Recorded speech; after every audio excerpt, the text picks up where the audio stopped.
we have a man to talk briefly about how to manage social media positively. And without wasting your time, put your hands together as I call Pastor Segun Ibigbemi. He's highly loaded. Highly loaded.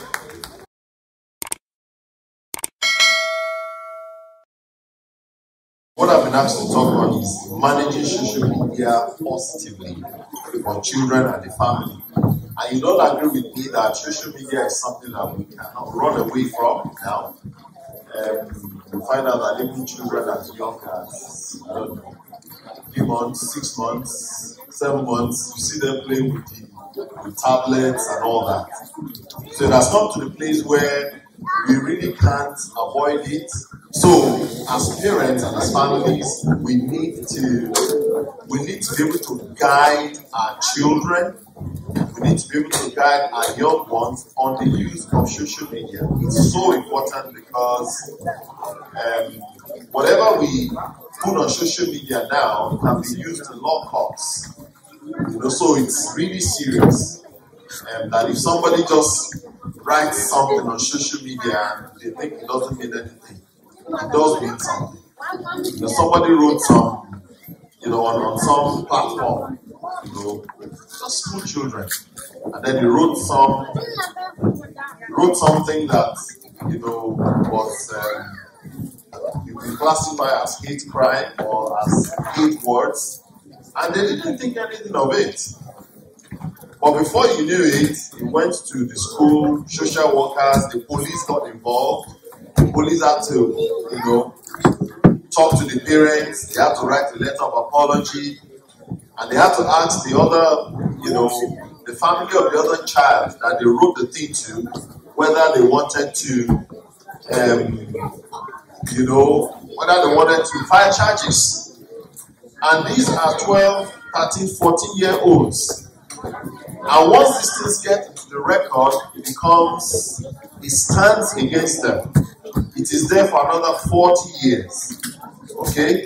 So your child does something when it's just 12 or 13. And at the end of the day, he or she finds, they find themselves in a situation where they're looking for a job, and there's a record there that says this person had done this in the past or had made a racist comment to someone. So please, it's very important, and as parents, we need to be careful. So one of the things I'll be talking about is the benefits of social media use for children, because even though we're talking about all of this, there are still definite benefits in using social media. And we're going to look at the strategies for how you can manage social media properly and specific concerns that we should be aware of as parents, things like cyberbullying and just the example I gave just now. And then I'll point us to some resources that we can look to for information and for support. So if we start with the benefits, we'll see that one of the benefits of using social media is the fact that it helps the children develop communication. It helps them to see how things are done in other places. They can access educational materials. They can, engage with people that can help them. They can share with their friends. They can do their lessons or read it together, over social media. They can collaborate with other people, rather than in our days when you have to go to someone's house before you can do such things. With the internet and social media, you can do FaceTime, you can do Teams, you can do WhatsApp and all that to, interact with yourselves. So those are very important things that we can do with social media. But then there is also the risk of balancing. We need to be able to balance how social media is used.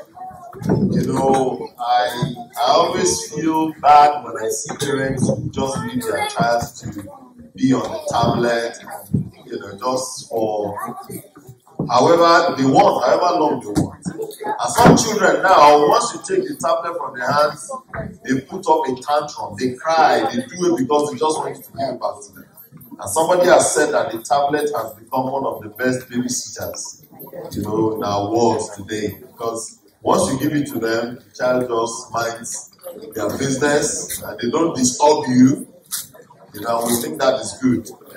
We need to watch it. When we have children, we need to be able to give time, to relate to them and interact with them. Okay?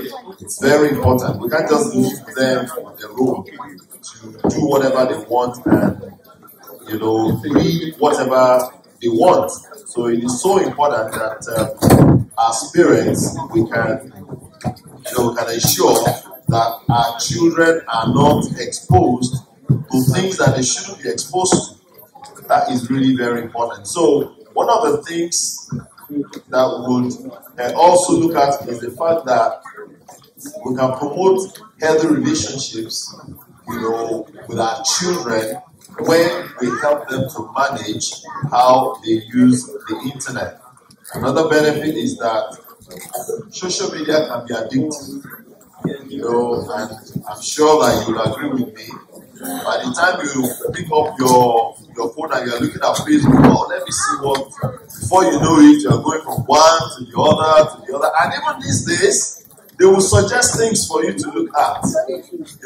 Once you started looking at a particular type of, around a particular type of thing, without you even, wanting to look at that thing, it will pop up. It will give you a notification, that somebody has said this and that.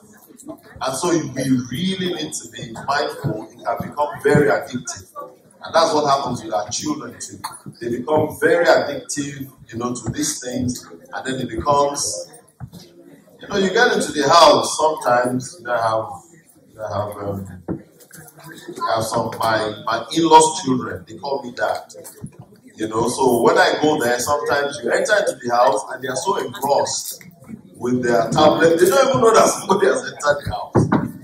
And sometimes they put something, on the stove or on the gas to cook, and they are completely taken over by what they are watching. Sometimes they put food on the table to eat, and they just, you tell them go and eat, they go there and they eat, and then they leave it and they come back to the tablet. So it's so important that, as parents, we need to put down our feet. In our days, you go out and play and you run around the house and run around the streets and all that. But all that is not happening these days.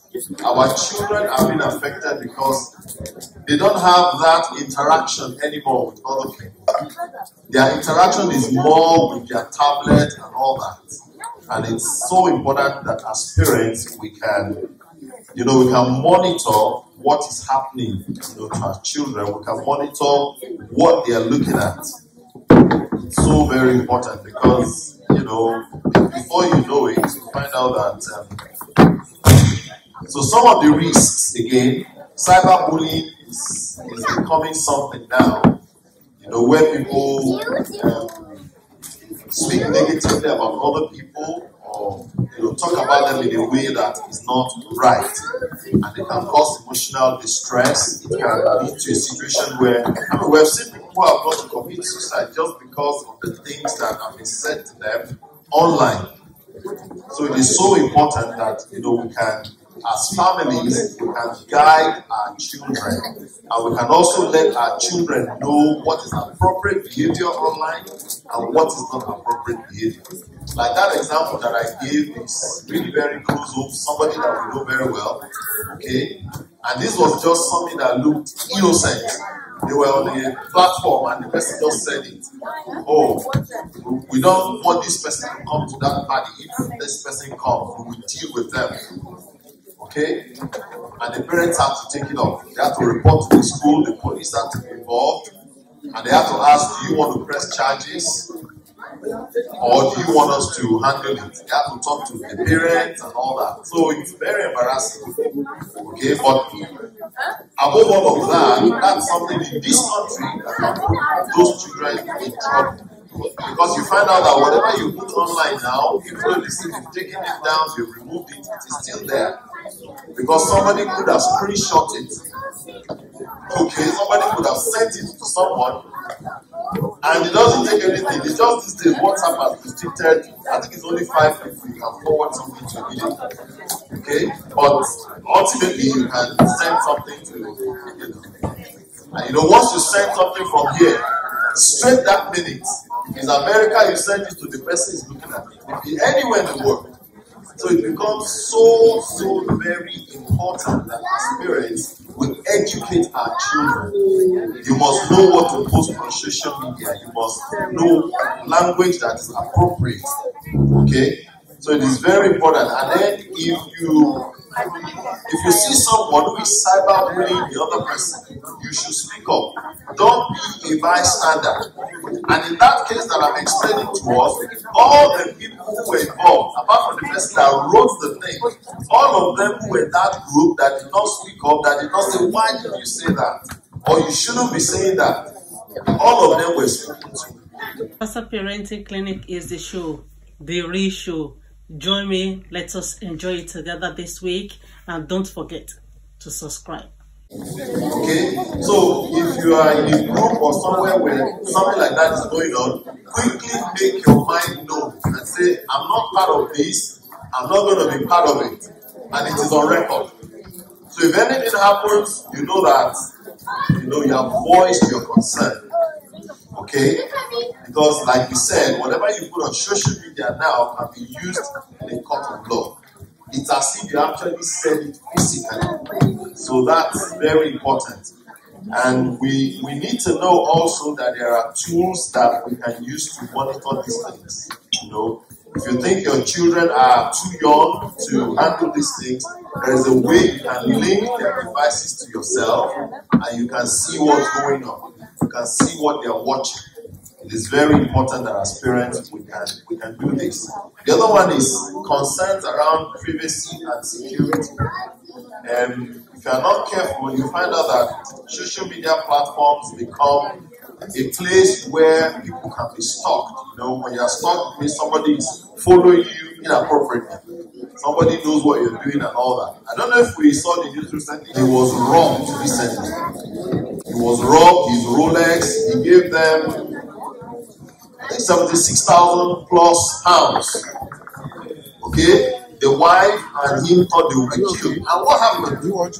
They traveled and they were showing off all the places they went. And this particular guy who did this had been following them online, had been watching them, had been seeing all they're doing. And before you know it, he knew where their house was, he knew the type of car, he knew when they dropped their children in school. And a lot of us do it. You put everything about yourself on social media. People know when you are doing this, people know when that is happening. We need to be really careful. Because bad people can pick up on these things and use it against us. So there's a potential threat there to privacy and security. And it's so important because even these days, a lot of criminals are out there hacking phones and things like that. And whatever you have put out there, like we've said, is out there for everyone to see. So we need to be careful that we can become vulnerable to identity theft, to online predators, to cybercrime. That's very important. So as parents, we also need to educate our children about online safety. Never give your name or information to somebody you do not know. Okay? Even if you know the person, check it out again. Okay? Somebody says, oh, somebody is saying this, oh, this is from so and so person. Call that person yourself and find out if it is true. Because before you know it, all kinds of things can happen. Some of them want to hack into your phone, everything on your phone, they get it. All your information, your bank details, and all of that. So it's so important that our children can have an understanding. And one of the ways you can check your privacy and security is the password you use. Some of us we use the same password for everything. We shouldn't do that. Okay? We should change passwords for different things, especially some very important things. Your online banking, such things, you should once in a while change your password. It's very important, and I think a lot of organizations do that. They force you to change your password after maybe a month or something like that.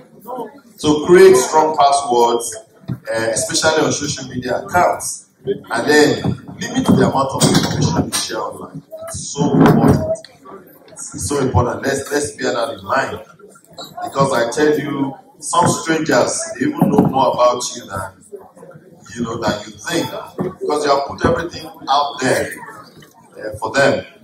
Again, like we said, children can become addicted, and once that happens, it can affect their mental health. And I know also of a family, as soon as the children come back from school, even before they even take off their uniform straight, they go to their tablets. And we have to encourage the parents to say, let these children know that no tablet, no screen during the week. Okay, so only weekends. When you come back from school, take off your uniform, go and eat. There's schoolwork to do your schoolwork. When it's 7 o'clock, time to go to bed. Okay? In the beginning, it was difficult. The children were crying, and one of them didn't eat for like 2 days because of that. Just because they want to bully the parents to submission. But if you put down your feet, eventually, even when the other one goes to carry, the other one says, no, we're not allowed. We're not allowed until Saturday. So it's very important, because otherwise, once children become addicted to these things, so we must be able to limit screen time. It's very important. At the time, we used to just get the phones from the children. When it's 9 o'clock, everybody submit their phone. Okay? And they only pick it up later on. So that's important. And you find out that for those of us who maybe have older children, if you collect their phone and they still have their laptop, they can still do their Snapchat and Instagram and all of that on their laptops. So, so that's very important, that we encourage children to also engage in other activities. It is not just tablet all the time. And I know my wife used to really get very irritated when the children are eating and then the food is there, they also watching. This is food time should be food time. And it's part of what our first speaker said. That we should eat meditatively. If you allow me to use that word, allow your mouth, your teeth, your esophagus, all of them, allow them to enjoy the food.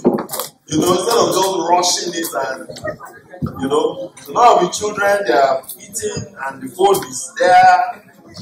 This food alone. Okay?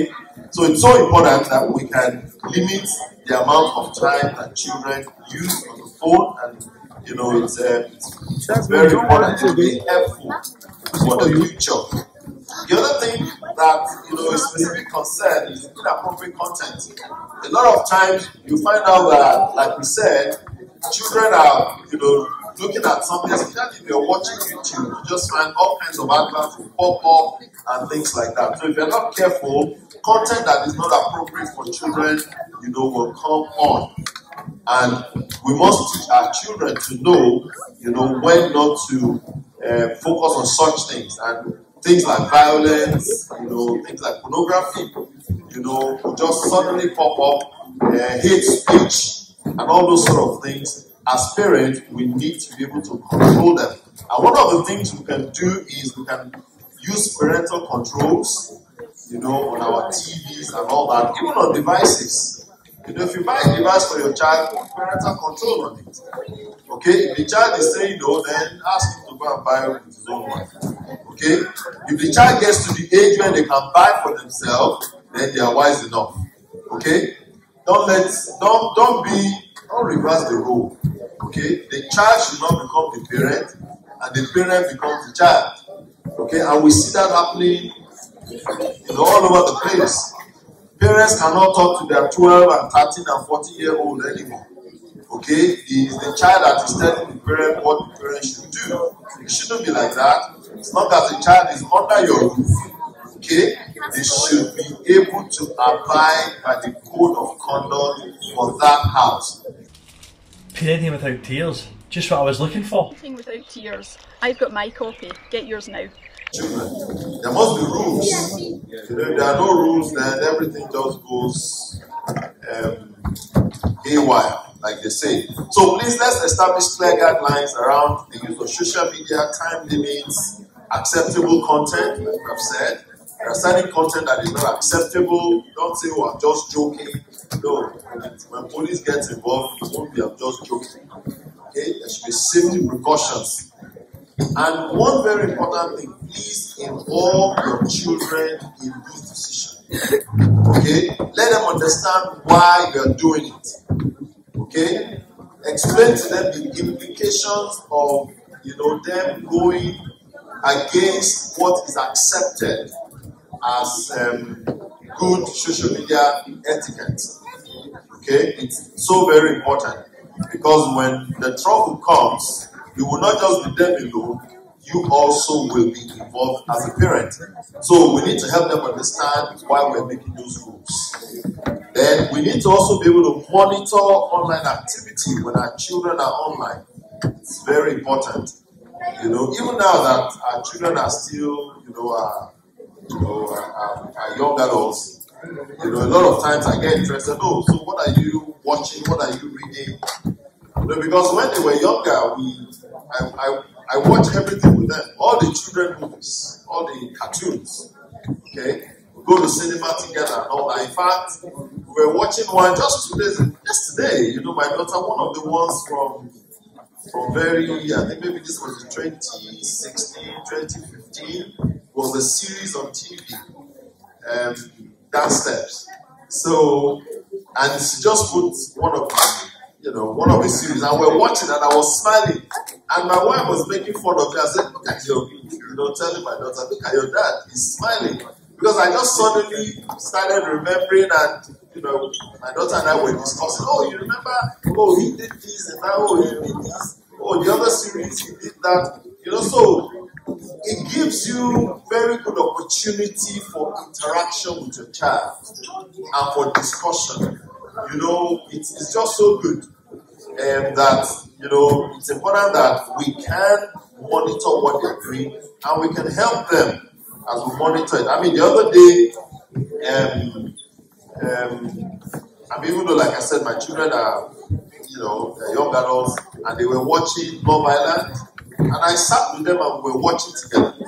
Okay? And as we were watching, we started to discuss. Do you think what this guy is saying is right? Do you understand? Okay, so it gives you perspective. They are older, they know what they're doing, but it's just to let us know it's very good if we can engage with our children. Be friendly with your children when it comes to these things. And then they'll be able to also share with you what's in their mind.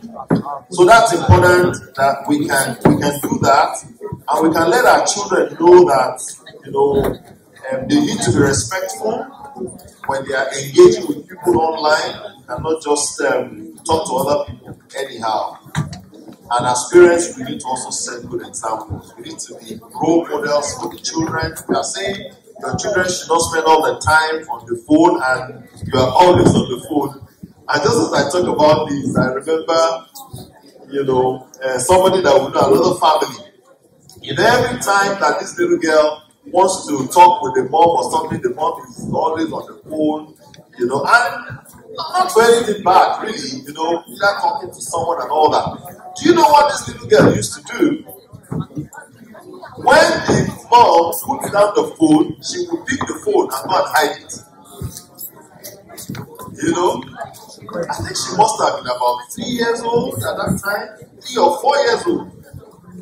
But she was wise enough to know that every time my mom is holding this thing, she doesn't have attention for it.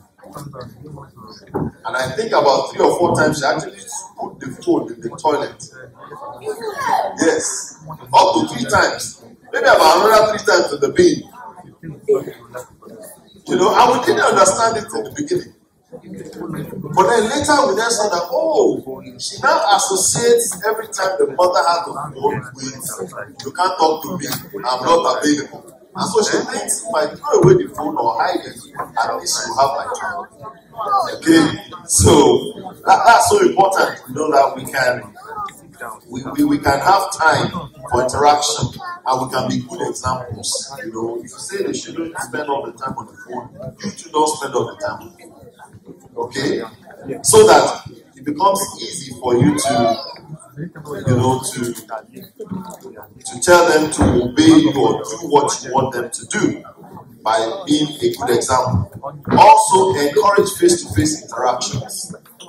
It's very important. You are downstairs, maybe in the house, and your child is upstairs, and she's calling you on the phone in the same house. Just because they are doing something on the phone that they don't want to calm down. Okay? So such things, we need to ensure that we can encourage face-to-face interaction as much as possible. You know, and have other things to do as a family. Watch movies together. You know, sometimes my children say, oh, this movie, that's okay. Let's all watch it together. Okay, so that's very good because it means you can all interact, you can all talk, you can all share, you can all, you know, say your mind. Okay, my time is nearly up. Then, like we said, use social media positively. Use it to engage in constructive and positive ways. Use it as a learning tool. There's so much you can also learn, you know, on social media. There's so much you can do. You know, there are people who are putting really good things out there. You want to become, you know, a doctor, you want to become an architect, you want to become whatever. There are so much content. You know, there are so many people who are already, you know, good influencers that you can follow, that they will give you the tips that you need. Those are the sort of things we should encourage our children to engage with on social media. Again, we need to stay informed. It's very important as parents. You know what is trending, know what is going on, know the latest risk that is out there, and you can inform your children to be aware and to be careful about it. Again, seek professional help, because some people have got to the point where, you know, they are now having mental health problems because of addiction to social media and so on and so forth. It's so very important. And on social media, you sometimes see all kinds of challenges. They say, oh, they're doing this challenge. There was one challenge that this very crazy one. You know, that started in America. They would just, 2 people will be there and they will ask the person to fall face down. Or someone is standing and they will just clear him from the back. And we've seen cases where 1 or 2 people have had head injury. You know, you saw the cold water bucket challenge and so on. So there are all kinds of things going on that we really need to, you know, let our children know. So you also yourself as a parent need to, you know, make sure that you stay informed, know what is happening, know the new thing that, you know, they are doing online now. You can quickly warn your children. But if you need professional help, you can seek the help of a therapist, a counselor, you know, before it is too late. You know, because sometimes these things go to the place where it then becomes difficult for, you know, for you to do anything because it has gone, you know, it has just gone out of hand. And then there are so many resources that we can use. A lot of social media, internet sites, organizations. An organization called Common Sense Media is very good. They're really very good with expert reviews. You know, and they review technology for families. They tell you what is trending, tell you what is going on. There's Family Online Safety Institute. We have the National PTA. It's also a very, very good one because They look at what's happening in schools, you know, and they tell you this is the new thing that young people are doing now on social media, and you can be aware. Internet Matters, this one is a UK-based organization. They offer advice to parents about how to manage social media and online activity for children. And then, of course, like I said, you have parental control apps, and you have them everywhere now, all kinds that you can use to control and how your children use the internet, the social media, and so on. You have Net Nanny, Not Family, Capacity Safe Kids. All those ones have specific advice on how we can use the social media responsibly. I think I'll stop there. I don't know before. You see, the fact that we didn't charge for this, the speakers we bring, they are people who are the best in any field. CASA Parenting Clinic is the show, the real show. Join me, let us enjoy it together this week, and don't forget to subscribe.